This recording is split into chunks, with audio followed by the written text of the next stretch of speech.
Hello guys, আপনারা কেমন আছেন? আশা করি ভালো আছেন। বিশ্বাস করেছিলাম যাকে, বিশ্বাস ভেঙে চলে গেল যে বহু দূরে। আবার কে আসবে ফিরে? কখনো আসবে না মনে হয় আমার কাছে বলে। মানুষকে যতই বিশ্বাস করবেন ততই মনের মাঝে সান্ত্বনা পাবেন।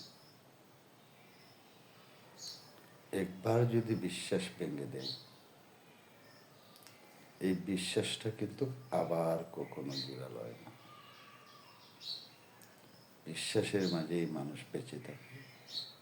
অবিশ্বাসের মাঝে যারা চলে, অবিশ্বাস হয়েই সারা জীবন কাটিয়ে যায়। জীবনটা হলো একটা খেলনার পুতুল।